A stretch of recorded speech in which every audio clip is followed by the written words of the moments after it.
Good morning student. मैं आपके लिए पीएचपी का थर्ड लेक्चर लेके आया हूँ, जिसमें हम लोग फंक्शंस, ऑपरेटर्स एंड लूप्स के बारे में देखेंगे। ये होते क्या है और इनके क्या यूजेस हैं। तो सबसे पहले हम देखते हैं इंट्रोडक्शन टू फंक्शन। फंक्शन का इंट्रोडक्शन, फिर user define function, function argument, default argument value, function returning value, PHP operator, assignment operator, string operator, increment decrement operator, comparison operator, logical operator, array operator, conditional statements के बारे में भी देखेंगे। If statement, if else statement, if else statement, switch statement and loop. So हम start करते हैं सबसे पहले इंट्रोडक्शन टू फंक्शन। फंक्शन का इंट्रोडक्शन, फंक्शन होता क्या है। तो फंक्शन क्या होता है? तो फंक्शन एक स्टेटमेंट का ब्लॉक होता है जिसे प्रोग्राम में हम रिपीट करते हैं। पीएचपी की इसमें 1000 से ज़्यादा इनबिल्ट फंक्शन है और यूजर डिफाइन एंड इनबिल्ट दोनों ही प्रकार के क्या होते हैं, फंक्शन होते हैं। पीएचपी के इनबिल्ट फंक्शन को छोड़कर हम अपने फंक्शन को भी बना सकते हैं। तो फंक्शन स्टेटमेंट का ब्लॉक होता है, इसमें रिपीटेड में प्रोग्राम किया जाता है। फंक्शन पेज के लोड के साथ तुरंत नहीं एग्जीक्यूट होते हैं, फंक्शन को एक कॉल के द्वारा एग्जीक्यूट किया जाता है। मतलब क्या है, जैसे हम लोग अपने मन से इच्छा से फंक्शन को क्रिएट कर सकते हैं। मैं बताता हूँ थोड़ा सा आपको स्क्रीन पे। जैसे देखो, दो टाइप के फंक्शन होते हैं। एक होता है सिस्टम फंक्शंस, दूसरा होता है यूजर डिफाइंड। यानी एक तो जो होता है जब जो प्रोग्रामिंग लैंग्वेज यूज कर रहे हैं तो उसके द्वारा ऑलरेडी डिफाइंड फंक्शंस होते हैं जिनमें हम लोग कोई भी चेंजेस नहीं कर सकते हैं। और एक फंक्शन वो होते हैं जिन्हें हम लोग डिफाइन कर सकते हैं, हम लोग क्रिएट कर सकते हैं। तो उन फंक्शंस को हम लोग बोलते हैं यूजर डिफाइंड फंक्शन, और जो ऑलरेडी हमको मिलते हैं बने हुए उनको बोलते हैं सिस्टम डिफाइंड फंक्शन। इतना समझ आया होगा। अब देखते हैं फंक्शन को कैसे क्रिएट करते हैं, यूजर फंक्शन को कैसे क्रिएट करता है। फंक्शन, तो पहले हम लिखते हैं फंक्शन, और उसके बाद हम उस फंक्शन का जो भी नेम देना चाहते हैं वो फंक्शन नेम, और पैरेंथिस, और उसके बाद then curly bracket open, then code, जो भी हम फंक्शन के अंदर कोड एग्जीक्यूट कराना चाहते हैं वो, और उसका कर्ली ब्रैकेट को हम कर देते हैं क्लोज। तो इस तरीके से हम अपने फंक्शन को क्रिएट कर सकते हैं। तो फंक्शन जो होता है या तो वो लेटर से स्टार्ट होगा या अंडरस्कोर से स्टार्ट होगा। और फंक्शन एक्चुअली केस सेंसिटिव होते हैं। क्या होते हैं? Case sensitive. जैसे आप लोग एक देख रहे होंगे, नहीं यहाँ पर देखो, यहाँ पर मैं बता रहा हूँ कुछ। ये क्या है? फंक्शन और फंक्शन का नेम, ब्रैकेट, इसका curly bracket open, then code to be execute and curly bracket close. तो फंक्शन क्या होता है? एक लेटर और अंडरस्कोर से स्टार्ट होता है, बट नंबर नहीं हम लोग यूज कर सकते हैं। और रिमेंबर डैट फंक्शन जो होते हैं केस सेंसिटिव होते हैं। जैसे मान के चलो आपने दो फंक्शन डेवलप किए। कैसे? जैसे एक किया माई मैसेज, तो ये एक हमने फंक्शन क्रिएट किया, और एक दूसरा फंक्शन किया हमने इसी नाम का माई मैसेज।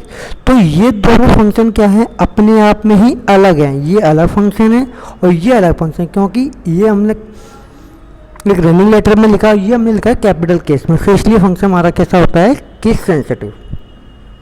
आई होप में समझ आया होगा कि फंक्शन क्या होता है और फंक्शन को कैसे डिफाइन करते हैं और फंक्शन कितने प्रकार के होते हैं। जैसे अब देखते हैं हम दूसरा फंक्शन का एग्जांपल। तो यहाँ पर देखो, पीएचपी का open tag function right message. यहाँ पर हमने एक फंक्शन डेवलप किया, क्या? Function right message. तो ये हमने एक फंक्शन डिफाइन किया राइट मैसेज का, ठीक है। कर्ली ब्रैकेट, फंक्शन का कर्ली ब्रैकेट ओपन किया। इसमें हमको इस फंक्शन के अंदर क्या प्रिंट कराना है? Echo hello world. तो हमने अब हमने जिस फंक्शन को यूज बनाया है हम उस फंक्शन को क्या कराते हैं, कॉल कराते हैं। तो कर्ली ब्रैकेट क्लोज करने के बाद और जो फंक्शन हमने बनाया उस फंक्शन को आप लिखोगे, उसे सेमीकोलन से टर्मिनेट करोगे। तो इसका मतलब क्या था, हमने जो फंक्शन बनाया और जिस फंक्शन के अंदर हमें आउटपुट प्रिंट कराना है तो उस फंक्शन को हमको क्या करता है, कॉल कराना पड़ता है। इसको बोलते हैं कॉलिंग फंक्शन। इस तरीके से हम अपने फंक्शन को कॉल करा सकते हैं। समझ आया होगा। अब होता है आर्ग्यूमेंट। आर्ग्यूमेंट क्या होता है, information can be pass to function through argument. हम जो लोग फंक्शन बनाते हैं, हम उस फंक्शन के अंदर कोई भी इंफॉर्मेशन डालना चाहते हैं, इंफॉर्मेशन को पास कराना चाहते हैं, उसको हम बोलते हैं आर्ग्यूमेंट। तो आर्ग्यूमेंट जो होता है वो एक वेरिएबल जैसा होता है। एक आर्ग्यूमेंट के जैसे हम लोग वेरिएबल डिक्लेयर करते थे कि $x, तो ये भी एक हमारा क्या है, वेरिएबल था। तो जो आर्ग्यूमेंट होता है तो आर्ग्यूमेंट भी सेम इसी टाइप का होता है। तो हम फंक्शन के अंदर इसको हम डिक्लेयर इन्फॉर्मेशन को पास करा सकते हैं। तो ये होता है आर्ग्यूमेंट, फंक्शन आर्ग्यूमेंट। तो हम फंक्शन के अंदर कोई भी इंफॉर्मेशन पास कराना चाहते हैं तो हम उसके लिए हम क्या कर सकते हैं, आर्ग्यूमेंट को डिक्लेयर कर सकते हैं। और एक आर्ग्यूमेंट जो होता है वो वेरिएबल के टाइप का होता है। Argument are specify after the function name. तो जो आर्ग्यूमेंट स्पेसिफाई किए जाते हैं वो क्या किया जाता है, फंक्शन नेम के बाद स्पेसिफाई किया जाता है under the bracket, parenthesis, open parenthesis and close parenthesis. आप एक से अधिक आर्ग्यूमेंट भी पास कर सकते हैं, बट कॉमा हर आर्ग्यूमेंट के बीच में हमें क्या पुटअप करना होगा, एक कॉमा पुटअप करना होगा, उन्हें सेपरेट कॉमा से सेपरेट करना होगा। जैसे हम लोग एक एग्जाम्पल देखते हैं नीचे। देखो हमने यहाँ पे फंक्शन बनाया, फंक्शन फैमिली लैब। तो ये हमने फंक्शन ड्रॉ किया।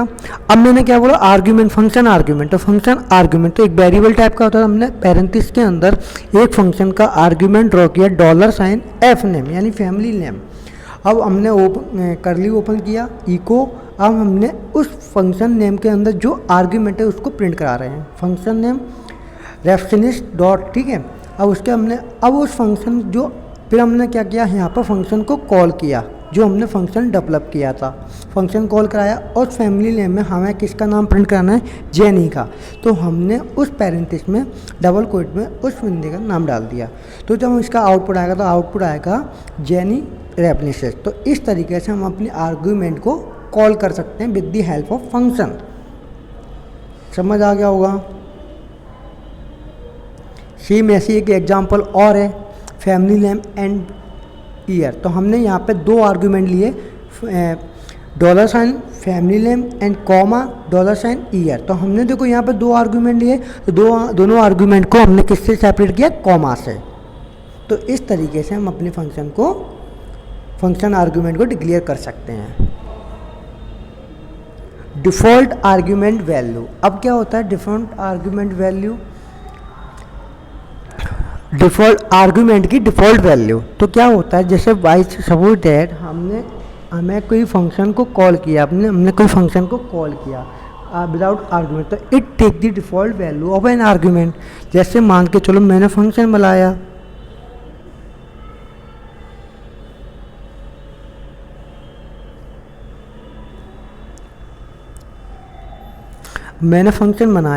सेट, एक हमने फंक्शन ड्रॉ किया सेट हाइट, ठीक है। इसके अंदर हमने आर्ग्यूमेंट कॉल कर दिया कि मिनिमम हाइट कितनी होनी चाहिए, 50। अब हमने नीचे प्रिंट कराया echo the height is $, minimum height. तो यहाँ पर हमने आउटपुट हमको ये प्रिंट कराना है, ठीक है। उसके बाद हमने क्या किया, करली ब्रैकेट क्लोज कर दिया, सेट हाइट। अब हमने एक हाइट दिया, सेट हाइट कितनी होगी 350। हमने एक दूसरा आर्ग्यूमेंट लिया सेट हाइट, और उस सेट हाइट में हमने आर्ग्यूमेंट की वैल्यू नहीं डाली कि हमें कितनी आर्ग्यूमेंट की वैल्यू को प्रिंट कराना है। तो हमने यहाँ पर जो मिनिमम वैल्यू डिफाइन की थी आर्ग्यूमेंट की वैल्यू, तो वो आर्ग्यूमेंट इसके लिए किसका होगा, डिफ़ॉल्ट वैल्यू होगी। तो हमने यहाँ पर नहीं दिया। तो ये जो फंक्शन ड्रॉ किया, ये आर्ग्यूमेंट लिया, तो ये आर्ग्यूमेंट इस वैल्यू को ले लेगा और उस वैल्यू को क्या करा देगा, प्रिंट। तो इसी को बोलते हैं हम डिफ़ॉल्ट आर्ग्यूमेंट वैल्यू। क्लियर हुआ। अब बात करते हैं फंक्शन रिटर्निंग वैल्यू। तो हम एक फंक्शन यूज करते हैं रिटर्न ऑफ वैल्यू। तो किसी वैल्यू को रिटर्न कराने के लिए हमें एक फंक्शन यूज करना होता है रिटर्न। जैसे हमने एक फंक्शन यहाँ पर ड्रॉ किया, फंक्शन सम, ठीक है। हमने एक फंक्शन बनाया फंक्शन सम, ठीक है, हमें कोई दो नंबर हैं, दो नंबर्स का हमें क्या कराना है, सम कराना है। ठीक है, जैसे डॉलर ऑफ साइन, एक नंबर हमने ये माना आर्ग्यूमेंट, एक नंबर हमने ये माना डॉलर ऑफ वाई, तो ये दोनों वेरिएबल थे। अब इन दोनों वेरिएबल की हमने कलर डिफरेंट वैल्यू लेंगे और हमें इसको क्या कराएंगे, प्रिंट कराएंगे। तो हमने एक वेरिएबल और ले लिया डॉलर ऑफ जेड। ठीक है, तो क्या होगा, अब मैं इस फंक्शन के अंदर, इस आर्गुमेंट के अंदर इन दोनों आर्गुमेंट को कॉल कराना चाहता हूँ। तो उसके लिए हम लोग जो स्टेटमेंट करते हैं वो हम करते हैं रिटर्न फंक्शन को यूज करते हैं। तो हमने डॉलर साइन ऑफ जेड लिया equal to x plus y semicolon, हमने यहाँ लिखा रिटर्न फंक्शन यूज किया डॉलर। तो ये क्या करेगा, इसके अंदर जो वैल्यू हमने असाइन की वो वैल्यू यहाँ पर आ जाएंगे। अब उसका हम प्रिंट करा देंगे इको 5 + 10 सम। तो ये हमारा इस तरीके से रिटर्न वैल्यू को हम रिटर्न करा सकते हैं।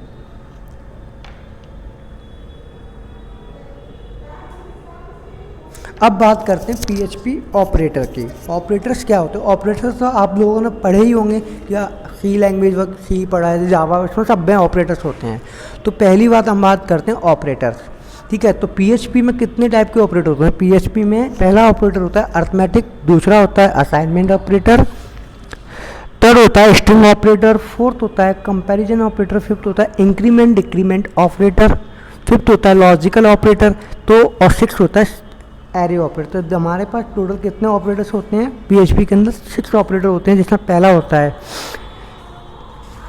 है अर्थमेटिक, दूसरा होता है असाइनमेंट, थर्ड होता है स्ट्रिंग, फोर्थ होता है इंक्रीमेंट डिक्रीमेंट, फिर होता है कंपैरिजन, फिर होता है लॉजिकल, फिर होता है एरे ऑपरेटर। तो ये सारे क्या है हमारे ऑपरेटर। तो अब इन ऑपरेटर्स को हम 1 by 1 पढ़ेंगे।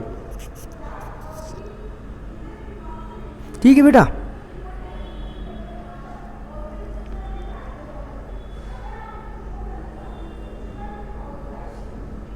तो पहला है PHP ऑपरेटर, जिसमें पहला ऑपरेटर आता है एडिशन। जैसे हमें मान के चलो किसी दो वेरिएबल को सम करना है, तो उसके लिए हमें क्या करना होगा, एक ऑपरेटर यूज करना होगा, वो होता है एडिशन। तो वो एडिशन किसके अंदर आता है, अर्थमेटिक ऑपरेटर। तो क्या करेगा, जैसे हमने दो वेरिएबल लिए डॉलर ऑफ एक्स और हमने यहाँ पर लगा दिया एडिशन, तो ये एडिशन क्या हुआ हमारा, अर्थमेटिक ऑपरेटर हुआ।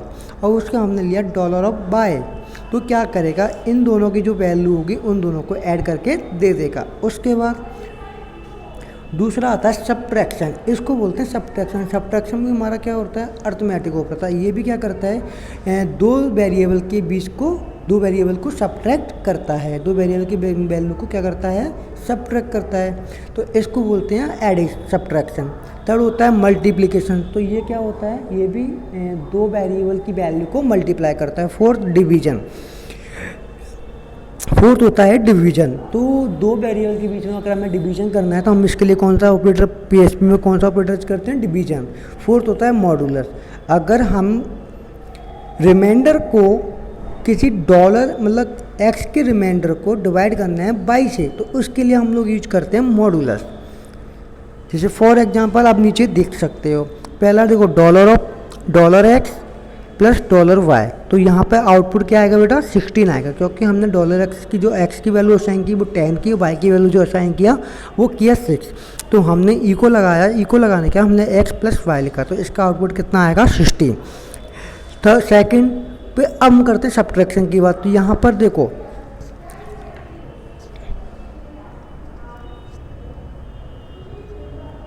अब दूसरा देखो यहाँ पे x माइनस वाई, तो यहाँ पे क्या करेगा, x की वैल्यू लेकर 10 और y की वैल्यू को लेकर 6, तो इन दोनों के बीच में क्या लगा हुआ, सब्ट्रैक्शन।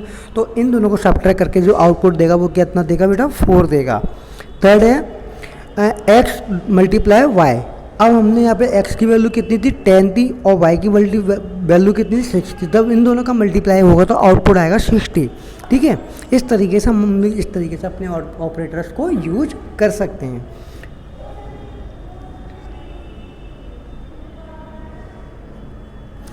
दूसरा है असाइनमेंट ऑपरेटर। असाइनमेंट ऑपरेटर किसका यूज होता है, असाइनमेंट ऑपरेटर का यूज वैल्यू को वेरिएबल में लिखने के लिए किया जाता है।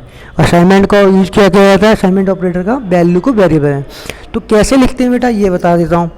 तो हम जब भी हमने कोई वेरिएबल लिया x, तो ये हमारा वेरिएबल क्या है x, तो इसके बाद हम लगाएंगे इक्वल टू। अब हमने लिखा 2, तो हमने इस वेरिएबल को वैल्यू कितनी असाइन कर दी 2, तो ये वाला जो वेरिएबल है वो कितनी वैल्यू लेगा, हर बार 2 लेगा। तो इस तरीके से हम अपनी वैल्यूओं को असाइनमेंट ऑपरेटर के थ्रू अपनी वैल्यू को असाइन करा सकते हैं। क्लियर? तो आप पहला देख लें x इक्वल टू वाई, तो यहाँ पर जो x है वो कौन सी वैल्यू लेगा, y की वैल्यू को लेगा। हमने y की वैल्यू को x में असाइन करा रहे हैं। दूसरा है x equal to x plus y, तो अब हम इसमें कौन सी वैल्यू लेगा, ये x प्लस वाई, तो x की जो वैल्यू होगी और y की जो वैल्यू, उन दोनों का जो सम होके आएगा वो कौन सा x असाइन करेगा, x असाइन करेगा। इसी तरीके से x equal to x minus y, इस तरीके से भी हम असाइन करा सकते हैं। x equal to x multiply y, इसी तरीके से क्या होगा, पहले इन दोनों का मल्टीप्लाई होगा और इसकी जो वैल्यू आएगी वो ये वेरिएबल असाइन कर लेगा। क्लियर? दूसरा है x equal to x upon y, तो पहले क्या होगा, x की जो वैल्यू होगी, x की वैल्यू मान के चलो हमने मान ली x equal to x upon y, तो सबसे पहले x की वैल्यू मैंने ले ली 10 और डिवाइड बाई 2, तो सबसे पहले इसको सॉल्व करेगा तो कितना आएगा 5, तो x की वैल्यू कितनी होगी, अब x की वैल्यू जो असाइन करेगा ये, फॉर एग्जांपल के लिए इस तरीके से हम अपनी वैल्यू को असाइन करा सकते हैं ऑन द राइट साइड।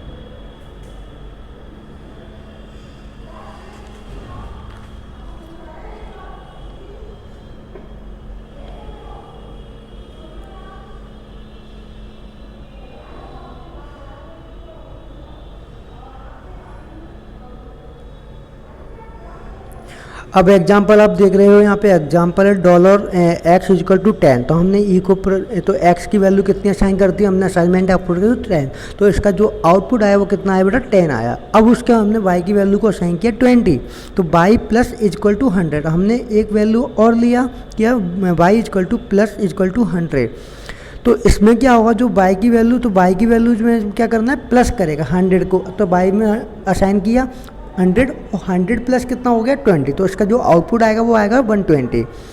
तो आप इस तरीके से समझ सकते हैं। अगला है स्ट्रिंग ऑपरेशन। अगला क्या है, स्ट्रिंग ऑपरेशन।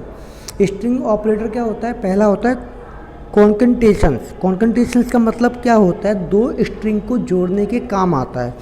जैसे मान के चलो एक स्ट्रिंग है हेलो और दूसरी स्ट्रिंग है वर्ल्ड। अब मैं चाहता हूँ कि हमें जो प्रिंट कराना है वो हमें एक साथ कराना है हेलो वर्ल्ड, तो इन दोनों स्ट्रिंग को जोड़ने के लिए हम जो यूज ऑपरेटर करते हैं वो करते हैं कॉन्कैटिनेशंस ऑपरेटर। इस पॉइंट को बोलता है कॉन्कैटिनेशन। तो दो स्ट्रिंग के बीच में अगर हम पॉइंट लगाते हैं तो वो क्या करेगा, दोनों स्ट्रिंग को कंबाइन कर देगा।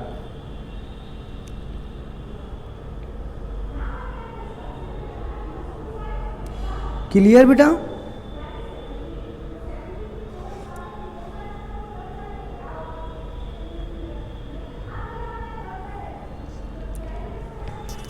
फोर्थ ऑपरेटर है increment and decrement operator. Increment क्या होता है, जो इंक्रीमेंट मतलब किसी चीज़ को इंक्रीज करना और डिक्रीमेंट होता है किसी चीज़ को डिक्रीज करना।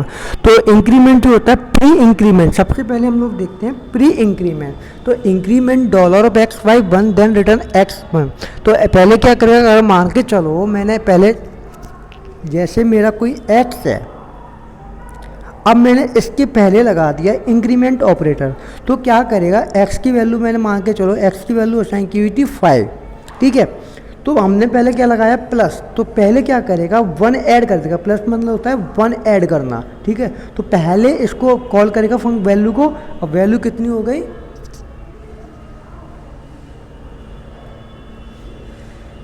वैल्यू कितनी हो जाएगी 5 तो 6, तो इसका जो आउटपुट निकल के आएगा वो क्या आएगा बेटा 6 आएगा। तो इसको बोलते हैं pre increment. Clear?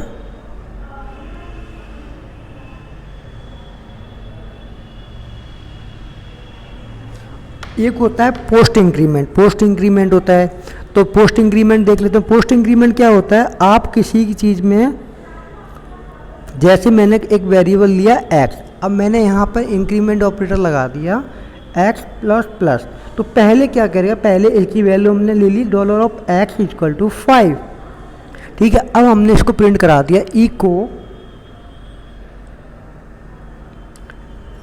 Dollar of x plus plus plus, तो इसकी जो वैल्यू थी वो उसी की वैल्यू को लेगा पहले, फिर उसके बाद कितने का इंक्रीमेंट करेगा, 1 का करेगा। ऐसे ही प्रीड इंक्रीमेंट, तो सबसे पहले क्या करेगा, एक 1 कम कर देगा, उसके बाद हमारे आउटपुट को क्या कराएगा, प्रिंट कराएगा। पोस्ट इंक्रीमेंट में मतलब क्या होता है, तो पहले हमारी जो वैल्यू आएंगी उस वैल्यू को लेगा, उसमें को फिर आउटपुट प्रिंट कराएगा, प्रिंट कराने के बाद उसमें कितना इंक्रीमेंट करेगा, 1, अगर हम फर्दर उस चीज़ को यूज करते हैं।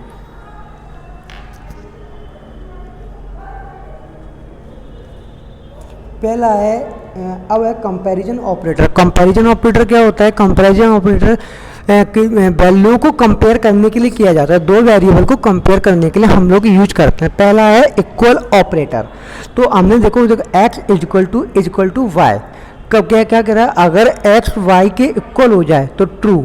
अगर मान के चलो मैंने दिया कि भाई 2 है इक्वल टू 2, तो ये x है ये y है, तो अगर ये तो इसको प्रूव करेगा, अगर ये इसके इक्वल है तो हमारी कंडीशन कैसी हो जाएगी, ट्रू। अगर कंडीशन मैच नहीं हुई तो ये हमारा स्टेटमेंट क्या हो जाएगा, फॉल्स। इस तरीके से हमारे स्टेटमेंट को क्या करता है, कंपेयर करता है। दूसरा है आइडेंटिकल, तो अगर मान के चलो dollar x equal to y, अगर ये ट्रू होगा, कब होगा ट्रू, जब x y के इक्वल है और या दोनों एक जैसे हैं, तो हमारी कंडीशन कैसी हो जाएगी, ट्रू हो जाएगी। नॉट इक्वल, तो x not equal to y, तो true if x is not equal to y, तो इसमें हमने कंडीशन क्या लगाई, x y के इक्वल नहीं है। अगर ये कंडीशन फॉलो वेरीफाई हो गई, तो कंडीशन वेरीफाई होने के बाद क्या होता है, हमारी कंडीशन क्या हो जाएगी, ट्रू हो जाएगी। ठीक है। दूसरा नॉट इक्वल, ये भी देखो, तो नॉट इक्वल के लिए हम दो चीज़ें यूज करते हैं। जैसा हमें इसको लगाना है डॉलर ऑफ एक्स वाई, तो ये हमारी कंडीशन ट्रू कब होगी, अगर ये एक्स और वाई के इक्वल नहीं है तो हमारी कंडीशन क्या हो जाएगी, ट्रू हो जाएगी। दूसरा देख लेते हैं नॉट इक्वल का, dollar of x less than greater than dollar of y. इसमें भी हमने ये बताया कि x जो है y के इक्वल नहीं है, अगर ये दोनों को कंडीशन को सेटिस्फाई कर गया तो हमारी कंडीशन क्या हो जाएगी, ट्रू हो जाएगी। ठीक है। दूसरा है greater than, x is greater then y, अगर x y से बड़ा हुआ तो हमारी कंडीशन कैसी होगी, ट्रू होगी। लेस देन अगला, x is less than y, अगर x हमारी y से छोटा है और कंडीशन को फॉलो कर गया तो हमारी कंडीशन क्या बैठेगी, ट्रू बैठेगी। अगला है ग्रेटर देन और इक्वल टू, तो पहले चेक करेगा ग्रेटर देन, फिर उसके बाद चेक करेगा वो y के इक्वल है या तो ग्रेटर देन चेक करेगा तो भी कंडीशन ट्रू होगी। अगर ग्रेटर देन नहीं हुआ, इक्वल टू y हुआ, तब भी हमारी कंडीशन क्या होगी, ट्रू होगी। लेस देन और इक्वल टू, तो ऐसे इसमें होता है, x अगर छोटा है y से तब भी कंडीशन ट्रू, और x अगर इक्वल है y के तब भी हमारी क्या होगी, कंडीशन ट्रू होगी। तो ये सब कंपैरिजन ऑपरेटर, इस तरीके से हम दो वेरिएबल को आपस में कंपेयर करा सकते हैं।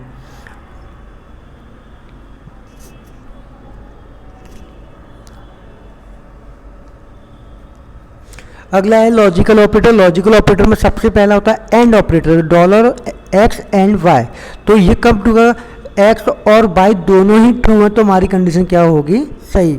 अगला है और ऑपरेटर, तो एक्स और वाई, तो इस तरीके से हम अपनी ऑपरेटर को असाइन कर सकते हैं और इनके क्या, या तो एक्स सही होगा या तो वाई ट्रू होगा, इन दोनों में से कोई भी एक ट्रू होता है तो भी हमारा कंडीशन क्या होगी, वेरीफाई हो जाएगा और हमारा रिजल्ट क्या आएगा, ट्रू आएगा। तीसरा है xor, x xor y, true if either x or y true है बट नॉट बोथ, या तो दोनों में से कोई एक सही होगा या दोनों ही ट्रू नहीं होंगे, तब हमारी कंडीशन क्या होगी, वेरीफाई, और इससे क्या होगा, ट्रू। अगला है एंड ऑपरेटर, तो x and y, true if both x and y are true, जब दोनों सही होंगे तो हमारी कंडीशन क्या होती है, वेरीफाई होती है और उसको क्या कर देता है, एग्जीक्यूट करता है और उसको रिजल्ट जो आएगा हमारा आएगा ट्रू। अगला है or, true x or y, true if either x or y is true, इन दोनों में से कोई एक भी सही होता तब भी हमारी कंडीशन क्या होगी, और ऑपरेटर के थ्रू इसकी कंडीशन ट्रू होगी। लास्ट है नॉट एक्स, तो इसका मतलब है कि हमारा एक्स सही नहीं है तब भी हमारी कंडीशन क्या होगी, ट्रू होगी। अगला है array operator. Array operator are use to compare array, तो एरे को कंपेयर करने के लिए हम जिन ऑपरेटर का यूज करते हैं उन्हें बोलते हैं एरे ऑपरेटर। सबसे पहला यूनियन ऑपरेटर, इसके अंदर है यूनियन ऑपरेटर। तो x union Y, x or Y का, एक्स क्या है, वाई का यूनियन है। तो यानी एक्स की जो वैल्यू होंगी वो किस में है, वाई की वैल्यू, तो वो दोनों को चेक करेगा, उसके बाद हमारे रिजल्ट को एग्जिट। दूसरा है equality, x equality y, true if x and y have same key of value pair. अगर एक्स में मान के चलो कुछ वैल्यू हैं और वही वैल्यू किसके अंदर है, वाई के अंदर, तो वो दोनों का वैल्यू कैसी है, सेम है। तो हमने कौन सा ऑपरेटर यूज किया, इक्वलिटी। तो अगर दोनों की वैल्यू सेम होती हैं और वेरीफाई होती है तो हमारा रिजल्ट क्या आएगा, ट्रू आएगा। अगला है identity, x identity y, true if x and y have same key value pair in the same order and same type। x में मान के चलो मैंने कुछ वैल्यू ली 1 2 3 एंड 4 5, ऐसे मैंने y वेरिएबल के अंदर वैल्यू असाइन कराई, y एरे के अंदर 1 2 3 4 5, तो मैंने सेम वैल्यू लिया और सेम ही ऑर्डर में असाइन करा दी। तो दोनों की कंडीशन को चेक करेगा और कंडीशन को चेक करने का वेरीफाई करेगा कि x की जो वैल्यू है वो y की वैल्यू से मैच कर रही हैं या नहीं कर रही। अगर मैच करती है तो हमारा स्टेटमेंट क्या होगा, ट्रू। अगर नहीं करती है तो क्या होगा, फॉल्स।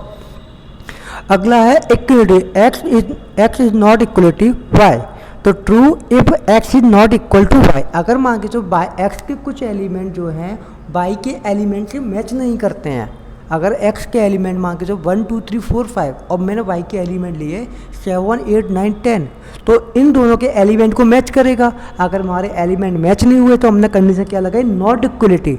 तो कंडीशन को वेरीफाई करेगा, तो कंडीशन हमारी वेरीफाई हो जाएगी। उसके बाद क्या हमारा जो स्टेटमेंट का रिजल्ट आएगा वो क्या आएगा, ट्रू आएगा।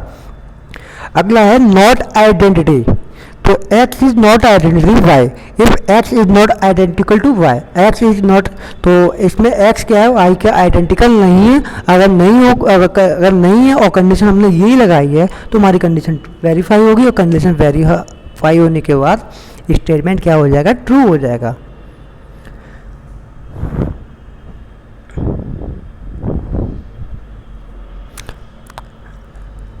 अब नेक्स्ट है कंडीशनल स्टेटमेंट।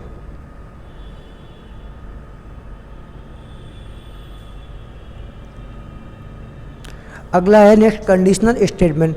जब हम कई बार कोड लिखते हैं तो आप बहुत सारे डिसीजन लेते हैं कि मान के चलो मैंने एक कोड लिखा, उसमें मैंने कहा कि भाई कि अगर ये कंडीशन ट्रू होगी तो मेरा स्टेटमेंट रन होना चाहिए, अगर ये कंडीशन मैच नहीं होती तो मेरा स्टेटमेंट तब भी रन होना चाहिए। तो इस टाइप की कंडीशंस के लिए, इस टाइप जब हमें कोई कंडीशंस लगानी है, कोई कंडीशन को एग्जीक्यूट कराना है, तो उन कंडीशंस को लगाने के लिए, कंडीशंस को एग्जीक्यूट कराने के लिए जिन स्टेटमेंट का यूज किया जाता है उन स्टेटमेंट को हम बोलते हैं कंडीशनल स्टेटमेंट।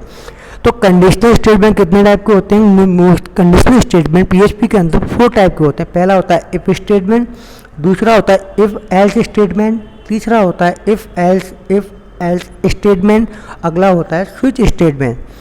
तो इफ स्टेटमेंट क्या होता है, इफ स्टेटमेंट क्या होता है कि वो हमने इसे मान के चलो एक कोड लिखा, एक्स इज ग्रेटर देन 18 या x is greater than equal to 18, तो if you are eligible vote. मैंने एक लिया कि आपकी उम्र 18 और 18 से ऊपर की है, आपकी एज इक्वल टू 18 या आपकी एज क्या है, ग्रेटर देन 18 है, तो आप किसके लिए एलिजिबल हैं, वोट डालने के लिए एलिजिबल है। तो इस टाइप की कंडीशंस के लिए हम जो स्टेटमेंट यूज करते हैं वो होता है हमारा स्टेटमेंट यूज, जिसमें कोई भी एक विशेष कंडीशन नहीं होती, हमें हर हाल में अपना स्टेटमेंट रन कराना है। अगर आप 18 से अपनी एज एंटर कराओगे, अगर आप 18 या 18 से बड़े हुए तो आपको परमिशन मिलेगी, अगर आप नहीं हुए तो आपका वो कह देगा you are not eligible for vote. तो इस टाइप के स्टेटमेंट हम जो यूज करते हैं वो कौन सा होता है, इफ स्टेटमेंट।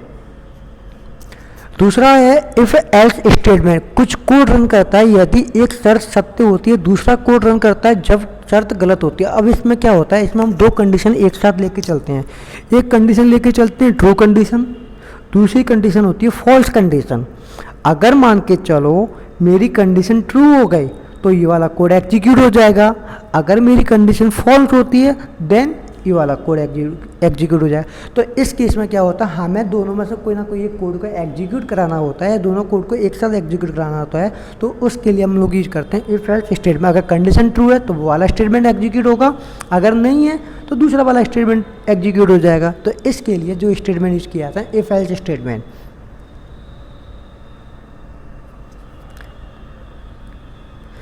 अगला है इफ एल्स स्टेटमेंट। अब क्या होता है, अगर हमने बहुत सारे स्टेटमेंट लिख रखे हैं और बहुत सारे स्टेटमेंट से हमें स्पेशली किसी एक स्टेटमेंट को रन कराना है, तो ऐसी टाइप की कंडीशन पे हम जो स्टेटमेंट यूज करते हैं वो करते हैं इफ एल्स स्टेटमेंट। अगला है स्विच स्टेटमेंट। स्विच स्टेटमेंट क्या करता है, बहुत से स्टेटमेंट बहुत से ब्लॉक में से किसी एक को ही सेलेक्ट करता है।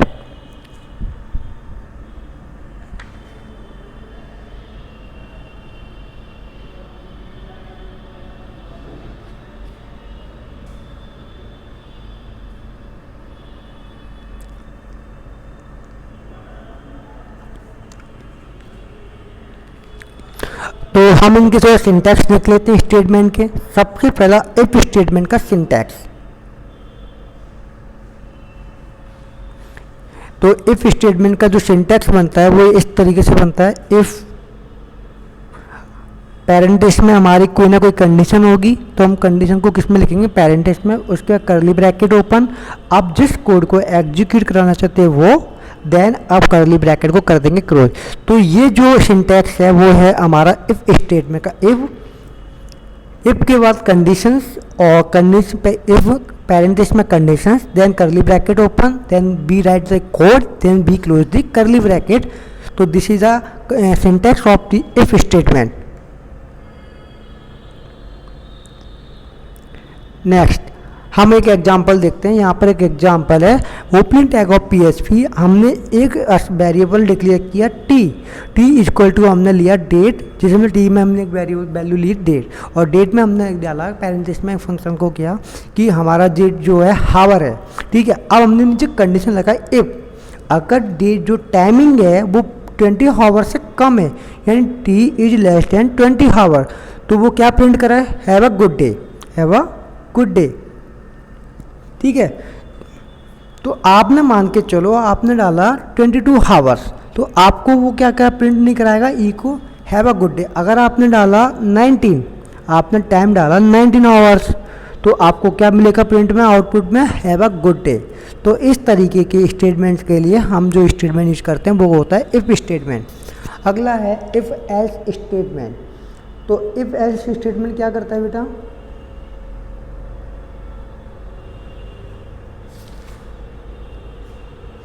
इफ एल्स स्टेटमेंट कुछ कोड को रन कराने के लिए प्रयोग करते हैं जब कोई कंडीशन ट्रू हो या दूसरी कंडीशन फॉल्स हो। ठीक है, उसका स्टेटमेंट आप देख लेते हैं कि इसका सिंटैक्स हम किस तरीके से उसको यूज करते हैं। If condition curly bracket open code to be execute if condition is true, then be terminate the statement by the semicolon. तो हमने यहाँ पर कंडीशन लगाई इफ कंडीशन, जो भी कंडीशन होगी वो code to be executed if condition is true, तो वो वाला कोड एग्जीक्यूट होगा जब हमारी कंडीशन क्या होगी, ट्रू, और कर्ली ब्रैकेट क्लोज। ठीक है, अगर कंडीशन ट्रू होगी तो ये तो कोड एग्जीक्यूट हो जाएगा, अगर नहीं हुआ तो फिर क्या करेंगे, तो हम लगाएंगे else curly bracket open code to be execute if condition is false.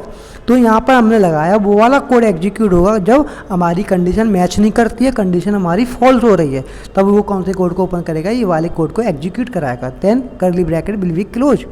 For example देख लेते हैं। तो यहाँ पर एक टी लिया, टी इक्वल टू हमने असाइन किया वेरिएबल टी, और टी में हमने एक वैल्यू डाली डेट। डेट जो होगा वो किसमें होनी चाहिए, हावर में। हमने पहली कंडीशन लगाई if T is great less than 20, तो आपको क्या प्रिंट होना चाहिए, ई को हैव अ गुड डे।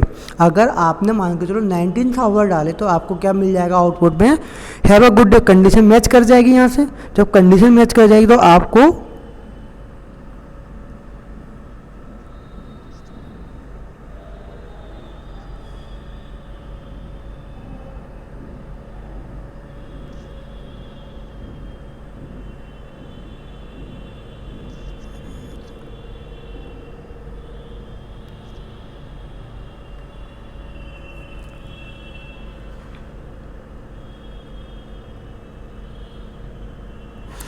तो यहाँ पे कंडीशन क्या मैच कर जाएगी हमारी, देखो हमने डाला मान के चलो 19 हावर, तो 19 हावर इससे कंडीशन मैच करेगी। अगर कंडीशन मैच किया तो हमारा स्टेटमेंट ट्रू है, तो हमको ये मिल जाएगा आउटपुट में हैव अ गुड डे। अब बट अगर आपने एंटर किया 21, तो 21 क्या करेगा, ये वैल्यू जो हम वैल्यू डालेंगे वो हमारी कंडीशन जो हमने लगाई उससे चेक करेगा कि भाई यूजर ने जो कंडीशन डाली है वो कंडीशन ट्रू हो रही है या नहीं। अगर हमारी कंडीशन मैच नहीं हुई तो हमको मिलेगा हैव अ गुड नाइट। तो इस तरीके से हम अपनी इफ एल्स स्टेटमेंट को यूज कर सकते हैं। नेक्स्ट अब देखते हैं if else statement. If else statement को बहुत सी ब्लॉक में से किसी एक कोड को सिलेक्ट करके एग्जीक्यूट करने के लिए किया जाता है। जैसे मान के चलो आपने 5 कंडीशंस लिखी जिसमें कुछ कंडीशन ट्रू है, कुछ कंडीशन फॉल है, आप उसमें से किसी एक स्पेशल कंडीशन को ही एग्जीक्यूट कराना चाहते हैं, तो उस केस में हम लोग क्या करते हैं, इफ एल्स स्टेटमेंट का यूज करते हैं। ठीक है बेटा, तो उसका है if condition curly bracket open code to be execute, if condition is true then curly bracket close, else if condition code to be execute, if condition is true then curly bracket close, else code to be execute if condition is false. जैसे example देखो नीचे, एक हमने variable T लिया जिसके अंदर हमने डाला डेट, हमने एक आर्गुमेंट दिया डेट, और डेट को हमने ब्रैकेट पैरेंथेसिस में डेट का वैल्यू पास करा दी इन्फॉर्मेशन कि भाई जो डेट है हमारी वो किस में होनी चाहिए, आवर में होनी चाहिए, टाइम शुड बी हावर। अब एक कंडीशन लगाए T if T is less than 10, T किससे छोटा है, 10 हावर से छोटा है, तो आपको क्या प्रिंट करा है, echo have a good morning. ठीक है, उसके हमने क्या करली ब्रैकेट को क्लोज किया, फिर हमने उसका एक कंडीशन और लगाई एल्स इफ, अगर मान के चलो आपने 20 डाला तो आपको क्या मिलेगा, हैव अ गुड डे। अब अगर यूजर ने इन दोनों में से कोई भी एक वैल्यू नहीं डाली बल्कि इससे ऊपर डाल दी तो क्या करेगा, echo have a good night. तो इस तरीके से आप अपना एल्स इफ स्टेटमेंट का यूज कर सकते हैं। अगला है स्विच स्टेटमेंट। स्विच स्टेटमेंट को कई ब्लॉकों में से किसी एक को एग्जीक्यूट कराने के लिए किया जाता है।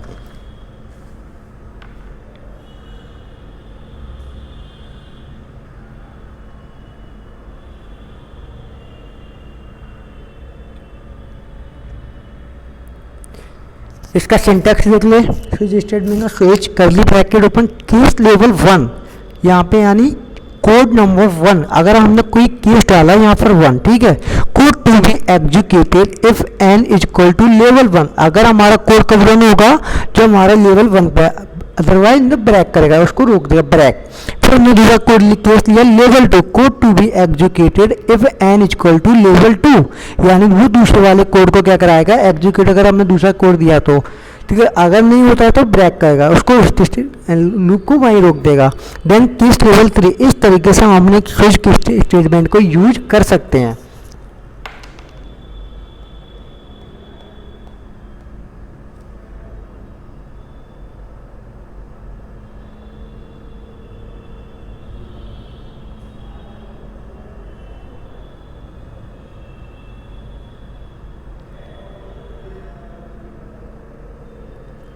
इसमें देखो पहले क्या है, हमने वेरिएबल डिक्लेयर किया fav colour is equal to red, हमारा फेवरेट कलर क्या है, रेड। अब स्विच में हमने लगाया पैरेंथेसिस के अंदर फेव कलर, तो हमने करली ब्रैकेट ओपन किया, फिर लगाया केस रेड, अगर मान के चलो मेरा फेवरेट कलर क्या है, रेड, तो वो क्या प्रिंट कराएगा, your favourite colour is red. अगर सपोज डेट किसी यूजर ने डाला ब्लू तो वो क्या करते हैं, ब्लैक। अब उसने उस स्टेटमेंट को पास कराने के बाद उसको वहीं की वहीं रोक दिया। अब किसी ने डाला ब्लू, तो इस स्टेटमेंट को ना रन कराते हुए वो किसको रन कराएगा, ब्लू वाले को। अगर किसी ने डाला ब्लू तो वो करेगा केस ब्लू, अगर ब्लू केस हुआ तो ई को your favourite colour is blue. अब ब्रेक का मतलब इस स्टेटमेंट को एग्जीक्यूट करके वहीं की वहीं स्टॉप करता है। देन अगर किसी यूजर ने डाला ग्रीन तो ई को, तो आपका क्या आउटपुट प्रिंट होगा, your favourite is colour green, break default your. अगर किसी ने कुछ भी इन दोनों में तीनों कलर को मैच नहीं किया, अगर उसने कोई और अलग ही कलर डाला तो वो लिखेगा echo your default your favourite colour is neither red blue और ग्रीन। तो इस तरीके से हम स्विच स्टेटमेंट को अपना लिख सकते हैं, और ये रहा स्विच स्टेटमेंट का एग्जाम्पल।